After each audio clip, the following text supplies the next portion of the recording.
On today's episode of Locked On 76ers, Keith asked the question, did the 76ers get better? Well, I'll answer my side and tell you why they got better. That's next, right here, Locked On 76ers.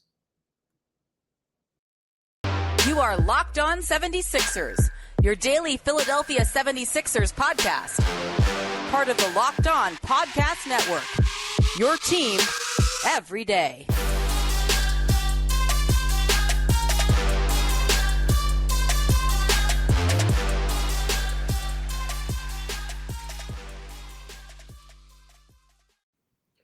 Welcome. You are Locked On 76ers. I'm Devon Givens from 97.5 The Fanatic Radio in Philadelphia, alongside my co-host, partner, Keith Pompey, live from Salt Lake City, Sixers beat writer for the Enquirer.com. Keith, what's happening in Salt Lake? A lot going on there? Well, it was a ghost town here yesterday, bro. It really wasn't. No fireworks? I mean, they had some at the park, but I fell asleep around like 6 o'clock. It was kind of crazy. But it's not a lot of people here. Like they were saying, people left out. Some stores were closed, whatnot. So, it's been a quiet weekend, and it's not bad for me because sometimes I want that quiet weekend, but it's been extremely quiet out here. Well, I'm sure they made your 4th of July memorable as you slept through everything. Slept well through everything. Well, we got to thank before we get started. Thanks, everybody, for making Locked On 76ers your first listen every day. Remember, Locked On 76ers is free and available on all platforms, including YouTube, right here, Locked On 76ers. We'll also get into the situation with Summer League, where Keith is, and speaking about the players. He'll let us know what he has seen out there from some of the new players, some of the returning players, see what they've got going on, and also just going around a little bit the NBA of some things that have taken place so far as the calendar. Things really get real too tomorrow, the 6th, as official signings can happen, official trades can happen as well with certain players. But Keith, we got to start off with the question of what they've already done and why, in my opinion, the 76ers have in fact gotten better so far through the offseason. Coming in, depth was number one for me as far as the bench goes. Adding some depth. With that depth, I wanted toughness, and I wanted some experience there, and I wanted some athletic ability. And right now, with D'Anthony Melton, and both Daniel House, they've gotten better as far as their athleticism and their depth right there at the point guard position and also at the wing position with Daniel House. And that's not excluding PJ Tucker, because if he starts, Matisse Thybulle coming off the bench, who is still currently on the Sixers roster, that's another wing coming off the bench. And while he's not a scorer, as we may want him to be right now, defensively, he certainly brings something at the wing position. And very intriguing. And you wrote a nice story on Trevelin Queen, that he signed a contract with the 76ers over the weekend and is with them in Salt Lake City at the Utah Summer League. They have some stuff there, and you bring back the other pieces. I think they've gotten better because they've addressed the things that we wanted from the toughness, the athleticism, some depth now where you are at least 3 deep coming off the bench with George Niang and some of the others. I think they have gotten better and remain in the top 3 in the Eastern Conference with Boston and Milwaukee. Yeah,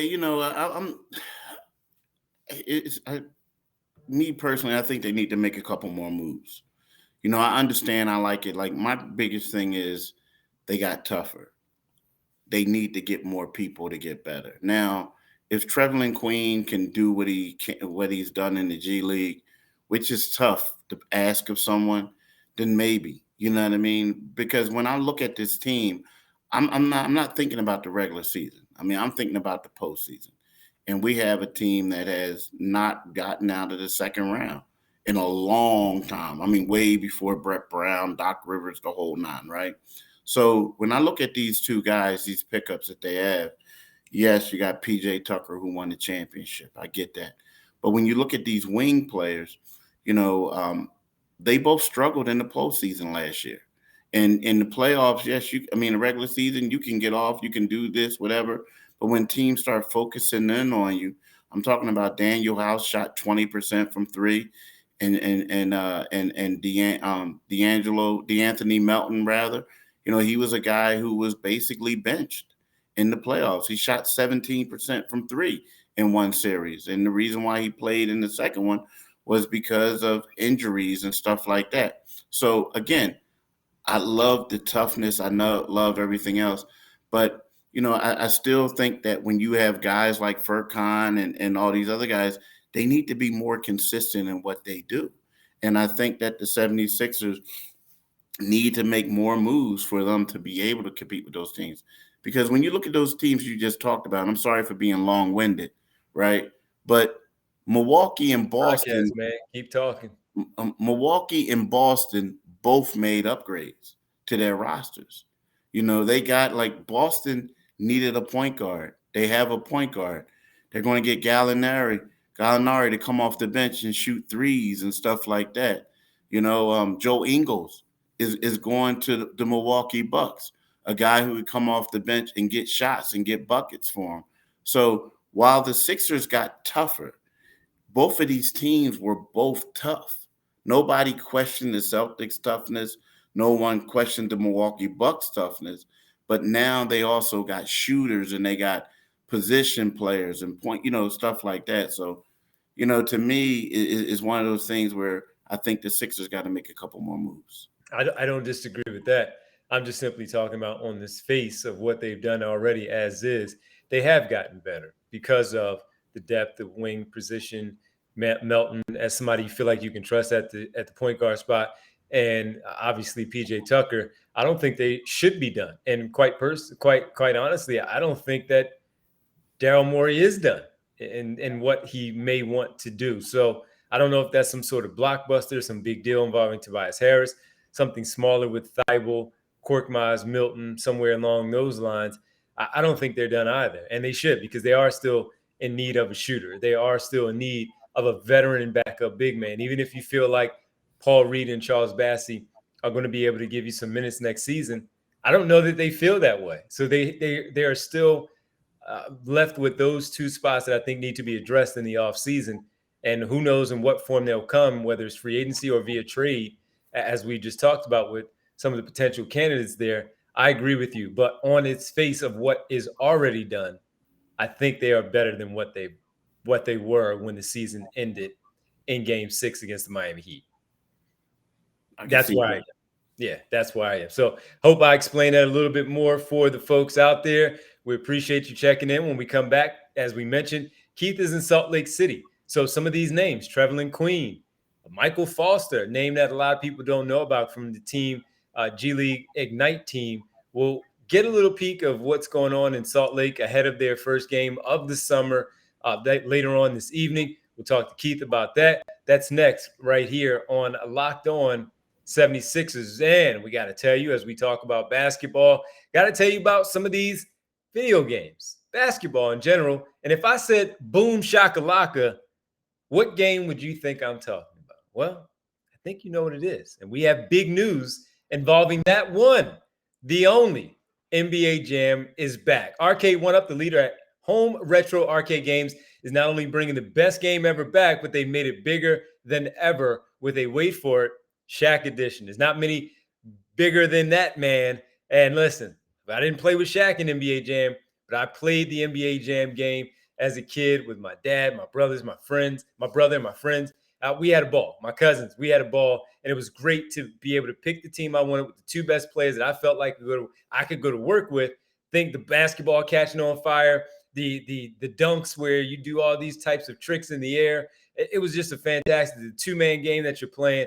Fun game. People were obsessed, and they are obsessed with NBA Jam. And I'm thrilled to tell our listeners that you can once again play hoops with NBA legends in this arcade classic. Jump clear across the court and set the ball on fire, as I mentioned, in one of the first sports games ever to feature real and digitized NBA licensed teams. No fouls, no free throws, and no quarters required. Compete with friends and family through all new Wi-Fi leaderboards, something that wasn't available when I was younger, making you more connected than ever. I would have loved this, talking to my cousins over the phone while playing the game. That's how we had to do it. Pre-order now, though, for you from arcade1up.com. That's arcade, the number one up.com for an estimated early September ship date. Arcade 1UP is the place for fun. they've got even more classics like Golden Tee, Mortal Kombat, and many others, starting at just $399. Check this out. They are giving away an NBA Jam, as mentioned earlier, Shaq Edition to a Locked On listener. It could be you. Enter for a chance to win the game console for your man cave at arcade1up.com/locked-on. That's arcade, the number one up.com/locked-on. You've got till July 8th to enter to win NBA Jam Shaq Edition console. Don't miss out. Enter today. Who are you going to play with? Do it today, people. Do it today. I got a question. Did your dad used to smash you? He did. He did. But I would get right back at him. And that was how it goes. Don't let me win, and I'm certainly not going to let him win. So that was always fun. Always look forward to it. So I hope people take advantage of that. And only reason why I said that, because when that came out, we were kids back then. You know what I mean? It's one of those where you think you could get your pop, but you're still a kid. I played on that system more than he did, so I did get it.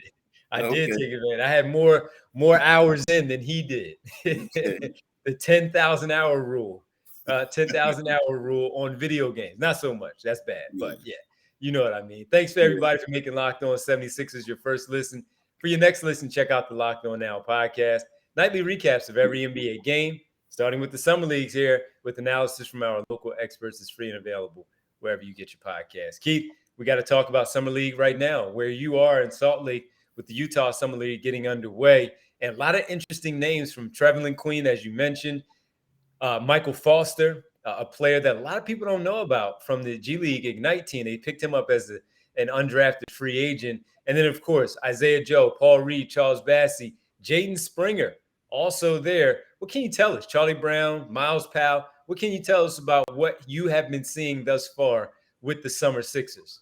One thing I will say, and I hope they for their sake, they can show it in the games. But this has been the best 3-point shooting Summer League team that I've seen. I mean, they do drills at the end of practice, competition, foul shooting as well, where these guys are just getting buckets, man. It's fun. It's sight to see. They drive the lane, kick it out, and so they look good. Now, here's the thing. Trevelyan Queen looks great. I mean, so far, again, it's the Summer League team. We're talking about a guy, who was on the 2-way contract with the Rockets. He was a G League MVP. So you expect him to look good, right? But the thing is, he has a quick release. The thing that I noticed with him, and the same with Isaiah Joe, on their catch and shoot, they're like fire.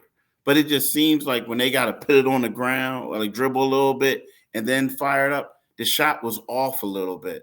But in regards to like being catch and shooting, it just seems like everything looked good.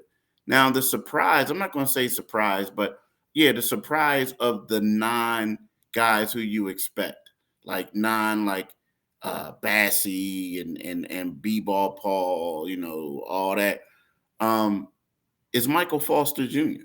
I mean, here's a guy that's 6'9", 250 pounds, like a big, solid dude, and he has a perimeter game. Mm-hmm. So much so that it was one point where they had him doing drills with the guards, not with the bigs. They had him with the guards, and they're really intrigued and impressed by him. And like you said, here's a guy from G League Ignite. He went undrafted. Daryl Morey was smart to like initially, lock him up as soon as the draft was over. But you got to say he's a third center because of B-Ball Paul and Charles Bassey. But at the same time, they're very impressed by this young man. Extremely impressed. I saw him a little bit with the G League Ignite team. I didn't know much about him coming out of high school, but I saw him with the G League Ignite team, and he has light feet. Just watching him, so seems like he moves well and is able to get up and down the floor. I saw him pick up a defensive rebound and push the break and get out in transition comfortably, as you just said. Guard drills, and we've seen Embiid do it a lot. So I wonder how much they'll allow him to do that, and then how to have that transition to, if he's part of the Delaware Bluecoats or wherever he is. But right now for Summer League, will they allow him to do that in this setting to see what he can do. He's one I'm intrigued by. Trevelyan Queen, again, a lot of people don't know about him. Saw him with the Vipers in the G League, and he was the MVP, G League MVP.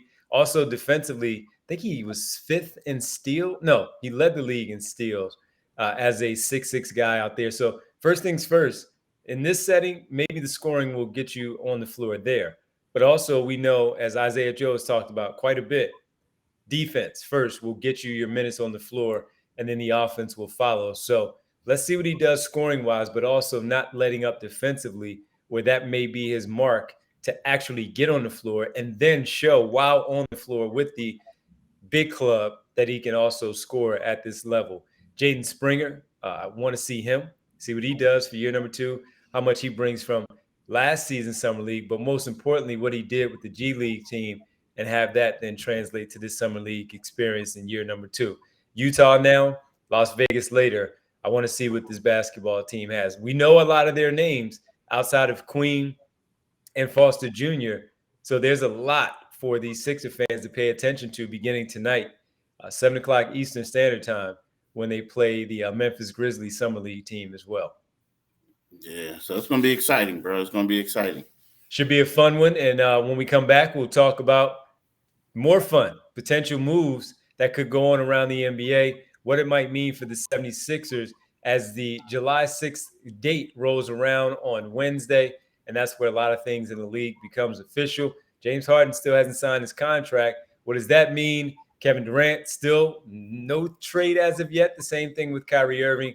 And we'll update you on a few of the signings around the NBA that the Sixer fans may have wanted those players to be involved with the big club. We'll do that next right here on Locked On 76ers. But while Keith is out there, I'm back here on the East Coast. Got to tell you about the Built Bar and some, give you some little more energy. It's hot now. You're doing your workouts. You're getting them in early in the morning. And instead of going for that donut after you have worked hard to do your job of getting to where you want to be with your workout, or getting that candy bar because it's so accessible, the other accessible thing is Built Bar. Coconut brownie chunk puff. They keep coming up with all these flavors. I can't keep up, but what I do know is keeping up is that they're good and they're good for you. From the people who invented healthy and tasty comes the latest gift to your taste buds. You probably tried the amazing coconut brownie chunk Built Bar, but guess what? Friends at Built have given coconut brownie chunk the Puffs treatment. Yes, that's right. The coconut brownie chunk Built Bar flavor you love is deliciously chewy, marshmallowy, covered in 100% real chocolate. It's like a fluffy cloud of coconut brownie goodness.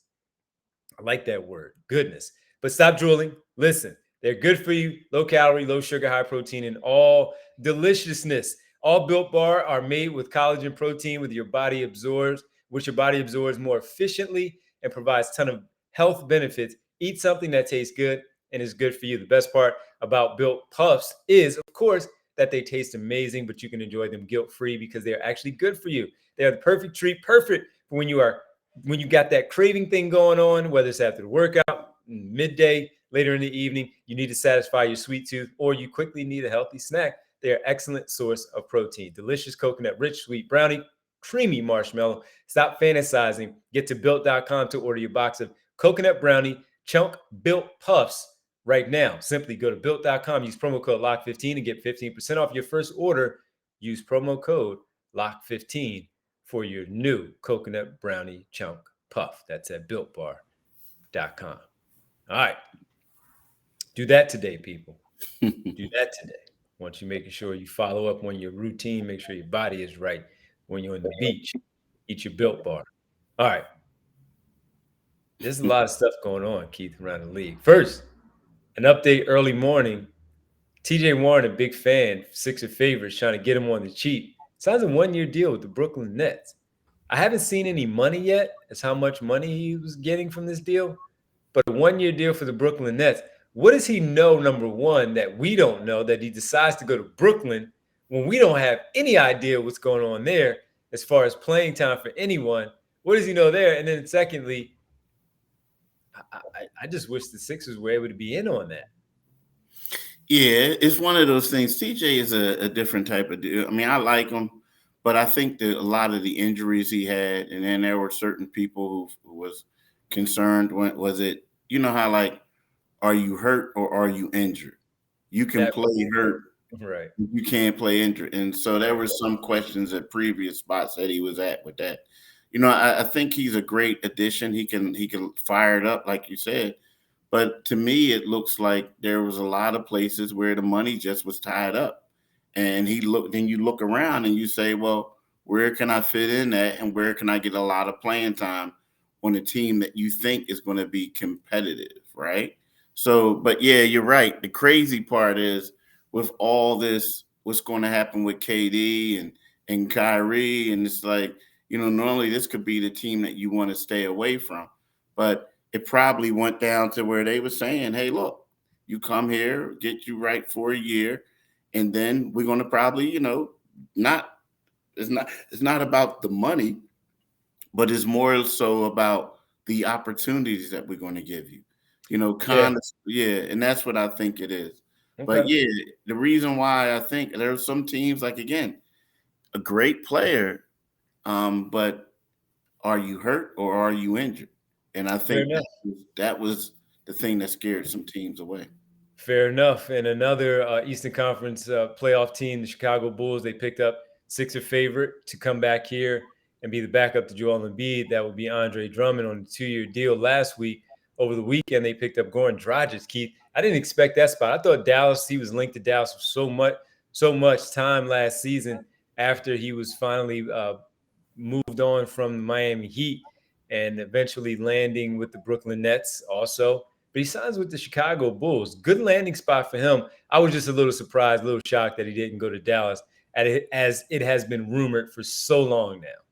Yeah, because of the relationship that he has with Luca, that will be the perfect thing. Yeah, But yeah, I mean, perfect. A lot of it has to do with what you think is more opportunities. I mean, when we look at Chicago, yes, we know who their point guard is, the ball, but at the same time, he's been injured a lot too. Lonzo. So Yep. yeah, Alonzo Ball. So you can come in here and you think that Lonzo, even if he plays, is going to be one of those things where they're not going to want to play him X amount of minutes because of injury. They want to keep him fresh, minutes restrictions, things like that. So whereas if you go to Dallas, and I know Luke is your guy, but it could be one of those things where you're not going to play as much. Now, don't get me wrong, Jalen Brunson made it work well for him, and you think Dragic would too because he could play both positions. But I think that a lot of times you look at a team and you say, well, this team might be better positioned if the money is around the same or a little bit more. Let me go here and be more of an impactful player than just going there and being Luka's big brother, so to speak. You know what I mean? Yeah. No, I got it. Makes a lot of sense, man. And can you help with some Sixer fans?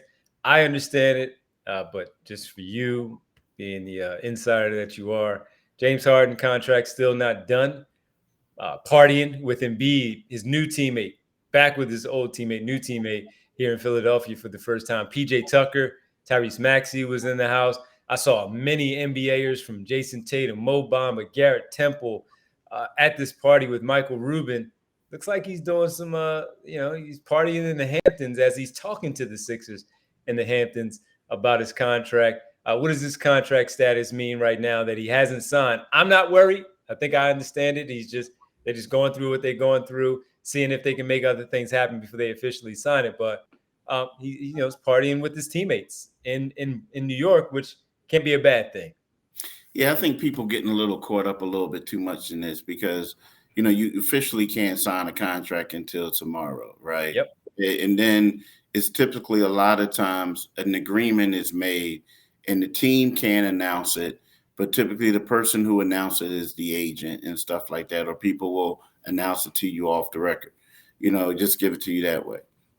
Say sources or what have you, right? So I think what's going on is, I mean, look, when he opted out. He opted out just enough, just so his buddy could get paid, right? His buddy was in the Hamptons partying with him, had a huge bottle.